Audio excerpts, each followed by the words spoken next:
जानते हैं कि भारत में अभी तक मेंटल इलनेस डिक्लेयर करने पर बीमा ही इशू नहीं होता था, ना ही मानसिक बीमारी का खर्च हेल्थ इंश्योरेंस में कवर होता था। लेकिन अब बीमा रेगुलेटर इरडा ने हर हेल्थ इंश्योरेंस कंपनी को मेंटल इलनेस को हेल्थ कवर देने के लिए कहा है। अब इस तरह की बीमारियों के दावे को बीमा कंपनियां खारिज नहीं कर पाएंगी। लेकिन सवाल तो यही उठता है ना कि इसे कैसे इंप्लीमेंट किया जाएगा। हम अपनी पॉलिसी में अब किस तरह का बदलाव देखेंगे? क्या अगर मेरे पास पहले से ही एक पुरानी पॉलिसी कंटिन्यू हो रही है तो उसमें भी मेंटल इलनेस कवर होगी, या मुझे एक नया प्रोडक्ट खरीदना होगा तब जाके मेंटल इलनेस का कवरेज मिलेगा? तो इन तमाम सवालों का जवाब देने के लिए आज मेरे साथ जुड़ रहे हैं Siddharth Singhal, business head health insurance policybazaar.com। Thank you so much Siddharth, आपने टाइम निकाला मनी 9 के लिए। मेंटल इलनेस को लेकर के एक बड़ा कदम हम देख रहे हैं जो इंश्योरेंस यूनिवर्स में उठाया गया है कि इरडा ने अब कहा है कि आपको इसे लागू करना है। अब मुझे ये बताइए कि ये किस तरह से इंप्लीमेंट होगा?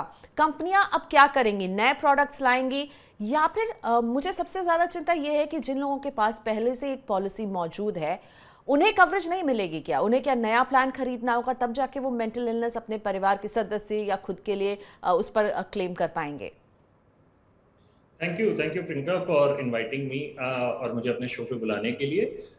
ये बहुत अच्छा सवाल है। सो बेसिकली हम देख रहे हैं कि लास्ट कुछ सालों में मेंटल हेल्थ के अराउंड काफ़ी अवेयरनेस बढ़ रही है, मतलब स्पेशली टीयर 1 टीयर 2 शहरों में, बल्कि इवन छोटे शहरों में भी मेंटल हेल्थ पे अवेयरनेस काफ़ी बढ़ रही है। उसी को देखते हुए अक्टूबर 2020 में आईआरडीए रेगुलेटर ने सभी इंश्योरेंस कंपनीज को निर्धारित किया था कि आपको मेंटल हेल्थ कवर करना जरूरी है। उससे पहले क्या होता था कि मेंटल हेल्थ अगर कोई या मेंटल इलनेस किसी को है तो उसको पहले पॉलिसी भी नहीं मिलती थी, बट अब वो पॉलिसी मिलना शुरू हुई है, मतलब 2020 से। अभी जो लास्ट मंथ आईआरडीए का वापस एक सर्कुलर आया है कि आपको हेल्थ इंश्योरेंस में मेंटल इलनेस कवर करना जरूरी है। ये एक तरीके से रीआइटरेशन है, एक दोबारा एक निर्देश है टू ऑल इंश्योरेंस कंपनीज कि आपको मेंटल इलनेस को फिजिकल इलनेस की तरह ही ट्रीट करना होगा। उसमें आप कोई कोई डिफरेंशिएशन नहीं कर सकते हैं। और आपने एक जो सवाल पूछा कि अगर आपके पास ऑलरेडी पॉलिसी है या आपको नई पॉलिसी खरीदनी पड़ेगी, तो अच्छी बात यह है कि अगर आपके पास ऑलरेडी पॉलिसी है या फिर आप नई भी पॉलिसी खरीदते हैं तो मेंटल हेल्थ या मेंटल इलनेस से रिलेटेड जो भी खर्चा है उस पॉलिसी में तो वो बीमा कंपनी आपको जरूर देगी। विच इज बेसिकली आपको अगर कोई हॉस्पिटलाइजेशन होती है, मान लीजिए कोई एक्यूट डिप्रेशन में है या फिर किसी और तरीके बाइपोलर डिसऑर्डर हो गया, स्किज़ोफ्रेनिया हो गया, तो उसमें अगर आपका हॉस्पिटलाइजेशन होता है तो वो आपका कवर किया जाएगा। तो चाहे नई पॉलिसी हो, चाहे अगर ऑलरेडी आपकी पुरानी एग्जिस्टिंग पॉलिसी चल रही है जिसमें अगर आपको नया ये बीमारी आपको पता चली है तो इसका आपको खर्चा दिया जाएगा। Siddharth, your answer in fact brings me to my next question. आपने कहा हॉस्पिटलाइजेशन, ये वर्ड बहुत की हो जाता है क्योंकि मेंटल इलनेस में ऐसा होता है कि कई केसेस में शायद आपको हॉस्पिटलाइजेशन की ज़रूरत नहीं हो, आपको काउंसलिंग की ज़रूरत होती है। लंबे दौर तक आपकी काउंसलिंग हो सकती है, आपको मेडिसिन रेफर करके आपको घर भेज दिया जाता है। तो फिर इस तरह की स्थिति में तो इनके लिए कवर नहीं प्रोवाइड अभी किया जाएगा, इनके लिए फिर हम अलग से प्लान्स देखेंगे। काउंसलिंग सिर्फ हो रही है, कोई हॉस्पिटल में नहीं एडमिट हो रहा है और मेंटल इलनेस से ग्रस्त है, तो उसके लिए क्या इस आदेश का कोई मतलब होगा या नहीं? ये बहुत अच्छा सवाल है प्रियंका। बेसिकली आपने बिल्कुल सही कहा कि अगर आपकी पॉलिसी खाली हॉस्पिटलाइजेशन कवर करती है तो just like physical illness, mental illness के खर्चे का भी भुगतान किया जाएगा। तो इसमें बहुत ज़रूरी होता है क्योंकि मेंटल इलनेस हमने देखा है कि ज़्यादातर ओपीडी होता है, मतलब इसमें आप साइकियाट्रिस्ट या मतलब उसी फील्ड से रिलेटेड डॉक्टर से आप मिलते हैं जिसमें आपको हॉस्पिटलाइजेशन की ज़रूरत नहीं पड़ती। तो इसमें बहुत इंपॉर्टेंट होता है कि आपकी पॉलिसी में ओपीडी कवरेज होना चाहिए, या फिर आप पॉलिसी अगर ले रहे हैं तो या आपको सुनिश्चित जरूर करना चाहिए कि आपकी पॉलिसी में ओपीडी कवरेज है, जो कि आपको सिर्फ डॉक्टर कंसल्टेशंस, अगर आप स्पेशलिस्ट डॉक्टर कंसल्टेशंस कर रहे हैं या फिर आप डायग्नोस्टिक टेस्ट करा रहे हैं या फिर आप दवाइयों पे खर्चा कर रहे हैं, वो भी कवर हो। तो पहले ये पॉलिसीज अवेलेबल नहीं होती थी, बट लास्ट 1 से 2 सालों में अब काफी इंश्योरेंस कंपनीज ऐसी पॉलिसीज लाई हैं जहाँ पे आपका ओपीडी कवरेज भी कवर होता है। तो आई थिंक राइट। स्पेशली जो मेंटल इलनेस से रिलेटेड जो ग्रस्त में भी व्यक्ति हैं, उनके लिए ओपीडी कवरेज सबसे ज्यादा जरूरी होता है। तो उसमें भी प्रिंसिपल सेम ही है कि अगर आपको कोई मेंटल इलनेस है तो जस्ट लाइक फिजिकल इलनेस, उसका भी खर्चा आपको दिया जाएगा। अब एक बहुत अहम सवाल ये बनता है यहाँ पर सिद्धार्थ कि क्या मेरे लिए प्रीमियम कॉस्ट बढ़ जाएगा अगर मैं अपनी पुरानी पॉलिसी में भी मेंटल इलनेस का कवर लूँगी, क्योंकि हर साल हम हेल्थ इंश्योरेंस का प्रीमियम भरते हैं, तो क्या मुझे अब कुछ ज़्यादा प्रीमियम देना पड़ेगा? नहीं, सो बिल्कुल नहीं। तो जस्ट लाइक जैसे आप फिजिकल इलनेस के लिए आपने पॉलिसी खरीदी है, तो as per IRDA mental illness की वजह से आपका कोई प्रीमियम नहीं बढ़ेगा। आपकी उसी पॉलिसी में मेंटल इलनेस और फिजिकल इलनेस दोनों ही कवर होगा। हाँ, अगर आपकी पॉलिसी में ऑलरेडी ओपीडी कवरेज पहले से नहीं है, तो उसको ऐड करने के लिए आपको कुछ एक मे बी थोड़ा बहुत you will have to give the money for to cover mental illness. But just because mental illness अब आपकी डिटेक्ट हुई है, तो इसकी वजह से प्रीमियम आपका नहीं बढ़ सकता। ठीक है। अब मैं आपसे ये पूछना चाहूँगी, कंपनियों का क्या रुख रहा है मेंटल इलनेस को शामिल करने को लेकर के? आई फील कि कंपनियां बैकफुट में रही हैं, क्योंकि 2018 में इन्हें कहा गया, 2020 में उन्हें कहा गया, और अब फिर से 2022 में अगर इरडा कह रहे कि नहीं आपको इसे लागू करना ही है। इरडा बार बार कंपनियों के पास आके कह रही है और अब एकदम निर्देश कड़े दे देंगे, आप इसे लागू कीजिए।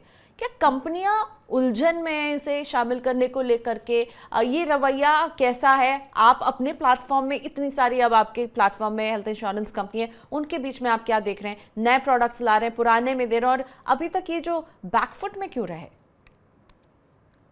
ओके, सो आई थिंक इसका थोड़ा सा जो पुराना एक हिस्ट्री रही है मेंटल इलनेस के, बेसिकली इस तरह मतलब बहुत ज्यादा अवेयरनेस ना ही देश में थी और ना ही कंपनीज में भी थे कि उसको कवर कैसे किया जाए या उसको कैसे जज किया जाए कि कोई व्यक्ति सही में मेंटल इलनेस से ग्रस्त है, या फिर अगर ग्रस्त भी है तो what is the line of treatment. तो जैसे अगर आपको कोई एक्सीडेंट होता है, फिजिकल इंजरी होती है, या कोई जैसे मान लीजिए बीमारी होती है, कैंसर होता है, तो वहां पे एक क्लियर लाइन ऑफ ट्रीटमेंट हमेशा रहा है। मेंटल इलनेस के केसेस में क्योंकि ज्यादातर ये ओपीडी ही होता है, हॉस्पिटलाइजेशन की जरूरत बहुत कम पड़ती है, तो थोड़ा सा एक कंफ्यूजन कंपनीज के मन में भी रहा है कि उसको कवर करें, कैसे करें, और अगर करते भी हैं तो उसको कैसे पता करें कि कस्टमर जेन्युइनली मेंटल इलनेस की वजह से ग्रस्त हुआ। सो बट लेकिन अब मतलब जैसे जैसे हमारा एक तरीके से मेडिकल साइंस भी इवॉल्व होती जा रही है, तो उस तरह से अब now companies have also started realising, and क्योंकि सुप्रीम कोर्ट ने एंड रेगुलेटर ने अब ऑलरेडी गिवन द डायरेक्शंस कि आपको मेंटल इलनेस की वजह से आप रिजेक्ट नहीं कर सकते हो क्लेम। तो आई थिंक अब companies have also started adopting it कि मेंटल इलनेस से रिलेटेड कोई भी अगर आपको क्लेम होगा तो आपको पहले आपको वो ऑनर करना ही पड़ेगा, क्योंकि आई थिंक ये एक डिफरेंस है फ्रॉम पुराने टाइम पे, जब वहां पहले अगर किसी को मेंटल इलनेस होती थी तो पॉलिसी मिलती ही नहीं थी। But with the intervention of Supreme Court, with the intervention of IRDA, now जो लोगों को मेंटल इलनेस है भी, तो उन्हें भी पॉलिसी मिल सकती है। तो आई थिंक ये अच्छा कदम है, और उनको हॉस्पिटलाइजेशन का खर्चा भी मिल सकता है। पर कंपनियों के लिए टास्क बढ़ेगा, क्योंकि मैं एक रिपोर्ट पढ़ रही थी, उसके मुताबिक अभी 60 से 70% कंपनियां जो मेंटल इलनेस को कवरेज नहीं देती थी। मुझे लगता है अब हम देखेंगे ये बदलाव। आपने सही कहा कि एक तो आपको सोच में बदलाव, और हम जिस तरह के समाज में रहते हैं मेंटल इलनेस को हमेशा स्टिग्मा या फिर उसको छुपाया जाता है, तो एक ये भी वजह रही है। अब मेंटल इलनेस के प्लान की मैं बात करूंगी आपसे, तो क्या हम ये भी देखेंगे कोई अगर नई पॉलिसी खरीदेगा तो उसमें प्री एग्जिस्टिंग क्लॉज लगा करके उसको फिर फायदा मिलना शुरू होगा? इसी तरह क्या पुरानी पॉलिसीज में भी प्री एग्जिस्टिंग क्लॉज क्या वर्क करेगा, और कुछ एक्सक्लूजन्स भी रहेंगे इन प्लान्स में, मेंटल इलनेस से जुड़े प्लान्स में? हाँ जी, सो आई थिंक अगर आज की डेट में कोई नई पॉलिसी खरीदता है, तो अगर बहुत सिंपल सा रूल है कि अगर पॉलिसी खरीदते टाइम आपको ऑलरेडी कोई डिजीज है, चाहे वो फिजिकल डिजीज हो जैसे डायबिटीज, हाइपरटेंशन हो, चाहे अब वो मेंटल इलनेस भी हो, तो आपको उस पॉलिसी में कुछ वेटिंग पीरियड आपको सर्व करने रहते हैं। तो वो मतलब फिजिकल और मेंटल इलनेस दोनों के लिए ही सेम है। वो वेटिंग पीरियड 1 साल से लेकर 3 साल 4 साल तक होते हैं। तो अगर आपके पास ऑलरेडी आप किसी पीईडी से सफर कर रहे हो प्री एग्जिस्टिंग डिजीज से, तो बेटर ये है कि आप वो प्लान चुने जहां पे आपको वेटिंग पीरियड कम से कम सर्व करने हो। सो नए प्लान खरीदते टाइम आपको ये जरूर ध्यान देना है कि मतलब आपका pre existing disease waiting period जो है वो कितना है। जितना कम होगा उतना बेहतर है। और सिद्धार्थ, अगर मेरे पास एक पुरानी पॉलिसी है जिसमें शायद मैंने प्री एग्जिस्टिंग ईयर्स जो हैं पास कर लिए हैं, अब उसमें मेंटल इलनेस को कवरेज मिलने लगी, तो क्या मुझे मेंटल इलनेस के लिए फिर से कुछ वेटिंग पीरियड से गुजरना पड़ेगा? नहीं, आपको अगर आपने ऑलरेडी प्री एग्जिस्टिंग डिजीज अपने वेटिंग पीरियड सर्व कर ली है और आपकी पॉलिसी आपने बेसिकली अब रिसेंट टाइम में आपको कोई डिटेक्ट हुआ है मेंटल इलनेस का, कोई बीमारी आपको डिटेक्ट हुई है, तो आपको कुछ और नहीं करना, आप हॉस्पिटल जा सकते हैं और अपना अगर आपका हॉस्पिटलाइजेशन होता है तो आप क्लेम ले सकते हैं। तो उसमें अगर आपने वेटिंग पीरियड सर्व कर लिए तब आपको कुछ और अलग से नहीं करने की। सिद्धार्थ, मुझे ये भी बताइए, क्या मेंटल इलनेस प्लान में एक्सक्लूजन्स भी होंगे? कुछ मेंटल हेल्थ से जुड़े कुछ ऐसे भी केसेस होंगे जिनको ये प्लान्स कवरेज नहीं देंगे? ऐसी बीमारियां, जैसे मैं पढ़ रही थी, correct me if I am wrong, शायद मेंटल रिटार्डेशन को ये कवर जो है ये नहीं मिलने वाला है इसके जरिए। हाँ जी, बिल्कुल आपने सही कहा। सो मेंटल रिटार्डेशन एक ऐसी कंडीशन है जो कि मेंटल हेल्थ केयर एक्ट 2017 जो है उसमें भी ये लिखा है कि except for this condition rest other mental illness conditions can cover. So कुछ इंश्योरर से insurer depending on basis the risk profile कुछ कंडीशंस हो सकती हैं जहां पे इंश्योरर आपका एक एक्सक्लूजन लगा सकता है, परमानेंट एक्सक्लूजन। बट अच्छी बात यह है कि नाउ जैसे जैसे बदलाव आता जा रहा है, ज्यादा से ज्यादा इंश्योरर्स अब वो एक्सक्लूजन्स को कम करते जा रहे हैं। जैसे जैसे बीमारियों की समझ बढ़ती जा रही है, ट्रीटमेंट की समझ बढ़ती जा रही है, तो वो एक्सक्लूजन्स कम होते जा रहे हैं। सो एक आधी दो बीमारियों को छोड़ के, मतलब मेजर बीमारियां जैसे फॉर एग्जांपल आपका एक्यूट डिप्रेशन जिससे सबसे ज्यादा लोग ग्रस्त होते हैं, या फिर स्किज़ोफ्रेनिया, बाइपोलर डिसऑर्डर, अल्जाइमर्स, इस तरह की बीमारियां में भी लोगों को मेंटल हेल्थ का कवर या पॉलिसी कवर मिल सकता है। अब मैं ओवरऑल इंडस्ट्री की बात करूंगी। मुझे लगता है ये बड़ा कदम है मेंटल इलनेस को इस तरह से कहना कि आप इसे खारिज नहीं कर पाएंगे, आपको इन्हें एंटरटेन करना होगा। जैसे आप फिजिकल इलनेस को ट्रीट करते हैं वैसे मेंटल इलनेस को, ये एक बड़ा कदम है। क्या हम आगे भी इंश्योरेंस प्रोडक्ट में बदलाव देखेंगे? डेंटल ट्रीटमेंट कवर नहीं करते हैं इंश्योरेंसेज, ओपीडी कवरेज मुझे लग रहा है अब बहुत पॉपुलर हो रहा है कि वो भी देना शुरू कर दिया है। आप प्रोडक्ट्स में किस तरह के बदलाव देख रहे हैं जहां तक हेल्थ इंश्योरेंस की बात है? तो ये बहुत ही अच्छा सवाल है। एक्चुअली लास्ट 1 साल में और स्पेशली लास्ट 6-8 महीने में कहूँ तो प्रोडक्ट्स में और इंश्योरेंस लैंडस्केप में काफी बदलाव आया है। इंश्योरेंस रेगुलेटर ने एक अप्रोच चेंज करी है यूज एंड फाइल की, कि बेसिकली पहले बहुत टाइम लगता था प्रोडक्ट्स को लॉन्च करने के लिए या नए तरीके के प्रोडक्ट्स को लॉन्च करने के लिए इंश्योरेंस कंपनीज को।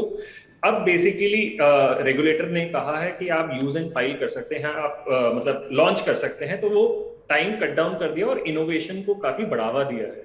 सो इसी तरह से हमने देखा है कि ओपीडी कवरेज के काफी प्लान्स आए हैं। आने वाले टाइम में डेंटल ट्रीटमेंट से रिलेटेड भी कुछ प्लान्स आ चुके हैं और प्लान्स आने की उम्मीद है। मेंटल हेल्थ ऑलरेडी कवर हो गया है। तो बेसिकली अब हेल्थ इंश्योरेंस सिर्फ हेल्थ इंश्योरेंस ना लेके पूरा एक end to end wellness product बन गया है, जहां पे आप ओपीडी भी आपको मिल सकता है, आपके डेंटल भी कवर होगा आगे जाके, आपको वेलनेस, अगर आप अच्छे फिट रहते हैं, मतलब डेली जिम करते हैं, एक्सरसाइज करते हैं, तो उसके बेनिफिट्स भी आपको मिलेंगे। तो बेसिकली अब policy has transformed into a wellness policy. Right, आपने बहुत सही वर्ड यूज़ किया कि अब जो है केवल हेल्थ इंश्योरेंस नहीं, ये वेलनेस पॉलिसी है। और बहुत ज़रूरी बात जो सिद्धार्थ ने कि मैं उसे समअप करना चाहूँगी, मेंटल इलनेस प्लान में आपको क्या क्या देखना चाहिए। अब पहले तो आपको ये देखना चाहिए उसमें ओपीडी कवरेज है या नहीं। अगर आपको ऐसा लग रहा है आपके घर में कोई मेंटल इलनेस से ग्रस्त है तो ओपीडी कवरेज रहेगा तो आपको ज़्यादा बेनिफिट मिलेगा। प्री एग्जिस्टिंग डिजीज़ का वेटिंग पीरियड ज़रूर चेक करें और एक्सक्लूजन ज़रूर चेक करें अगर आप एक प्लान खरीद रहे हैं कि कौन सी बीमारियां जैसे एक्सक्लूड किया जा रहा है। Siddharth, let's move to our viewer question answers. I have Kaustubh पाल्स फर्स्ट क्वेश्चन। कौस्तुभ हमसे ये पूछ रहे हैं कि इनकी उम्र है 31 साल, इन्होंने अभी अभी शादी की है, सालाना इनकम बता रहे हैं कि 12 लाख रुपए है, जल्दी मैं फैमिली भी प्लान करने वाला हूँ, मेरे पास अभी कोई होम लोन नहीं है लेकिन आगे मैं होम लोन ले सकता हूँ। तो 2 फ्यूचर गोल्स इन्होंने बताए हैं कि फैमिली बढ़ाएंगे, दूसरा होम लोन ले सकते हैं। इन्हें अभी कितने कवर का टर्म प्लान लेना चाहिए? इनकी सालाना इनकम 12 लाख रुपए है। ओके, सो सबसे पहले तो मैं कौस्तव को कंग्रेचुलेशन करना चाहूंगा, क्योंकि 31 साल की एज में, वेरी यंग एज में वो ये डिसीजन ले रहे हैं, और अच्छा है क्योंकि इस एज में ज्यादा से ज्यादा कवर आपको कम से कम प्रीमियम पे मिलता है। तो जितना आप यंग लेते हैं उतना बेटर आपके लिए होता है। तो अगर जैसे 12 लाख इनका सालाना इनकम है और आगे फैमिली बढ़ाने का प्लान है, तो typically 10 to 15 times of your annual income should be your term cover। तो करीब करीब 1 से 1.5 करोड़ के बीच का कवर इनको ले लेना चाहिए। तो क्योंकि अभी प्रीमियम्स इनके लिए कम रहते हैं, और जितना जल्दी लेते हैं उतने प्रीमियम्स कम रहते हैं, और जितनी ज्यादा कवरेज लेते हैं उतना बेनिफिट भी रहता है, ताकि आगे आने वाले टाइम में, क्योंकि आज से 20 साल 30 साल बाद 1 करोड़ की वैल्यू काफी कम हो जाएगी। मतलब आज वो 1 करोड़ लग रहा है, बट आज से 20-30 साल में वैल्यू कम होगी। तो इसलिए कम से कम 1 से 1.5 करोड़ का मिनिमम कवर इनको जरूर ले लेना चाहिए। राइट, और आप अभी जितने यंग हैं उतने में आप जब खरीदते हैं एक टर्म प्लान तो लॉक इन कर लेते हैं आप उस प्रीमियम को, आगे भी आप वही प्रीमियम देते रहेंगे। सो गुड आइडिया कौस्तुभ, ज़रूर खरीदें, और आपको आइडिया भी दे दिया है कि आप कैसे समझें कितना का होना चाहिए आपका कवर।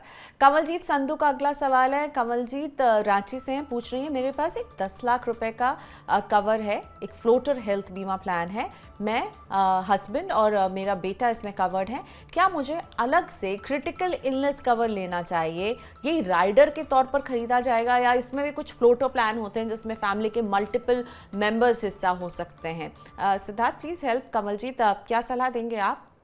ओके, सो कमलजीत को मैं ये सलाह दूंगा कि क्रिटिकल इलनेस प्लान बेसिकली ये होते हैं कि जहाँ पे आपको एक मुश्त राशि मिल जाती है जब भी अगर आपको कोई क्रिटिकल इलनेस बीमारी डिटेक्ट होती है, मान लीजिए कैंसर हो गया या हार्ट स्ट्रोक हो गया एक्सेट्रा। सो टिपिकली ये आप क्रिटिकल इलनेस कवर एक अलग पॉलिसी होती है जो कि आप अपने हेल्थ कवर के साथ खरीद सकते हैं। ये बहुत अच्छा डिसीजन है कि आपने हेल्थ कवर से अपना हॉस्पिटलाइजेशन का जो खर्चा है वो ऑलरेडी एक सिक्योर कर लिया है कि इंश्योरेंस आपको देगा। क्रिटिकल इलनेस कवर बेसिकली आपको लॉस ऑफ इनकम अगर आपका जो होता है उसको कवर करने के लिए होता है। सो आप ये एक एज अ अलग पॉलिसी खरीद सकते हैं। कुछ इंश्योरेंस कंपनीज इंडिविजुअल मेंबर्स के लिए देती हैं और कुछ इंश्योरेंस एज अ फ्लोटर भी मिलता है आपको। तो वो आप मतलब दोनों ऑप्शन में से जहां भी आपको बेटर बेनिफिट्स और फीचर्स मिलते हैं आप उनमें से एक चूज कर सकते हैं। ठीक है, तो आप फ्लोटर के लिए भी ऑप्ट कर सकते हैं कंवल जी, थोड़ा सा आप देखिए, रिसर्च कीजिए कि कहाँ आपको क्या ऑप्शन मिल रहा है। Thank you so much Siddharth, आज आपने वक्त निकाला मनी9 के लिए, और मुझे लगता है मेंटल इलनेस की कवरेज जो अब मिलना शुरू हो गई है, हमें इसे सेलिब्रेट करना चाहिए, और आपका शुक्रिया, आपने आके इसके डिटेल्स हमें समझाए। Thank you so much. Thank you so much, Priyanka. Thank you for giving me this opportunity, and to the team of TV9. And I think with media, it's always good to create more and more awareness around mental. Right, awareness बेहद जरूरी है, वही हम कर रहे हैं। धन्यवाद आपका। Thank you.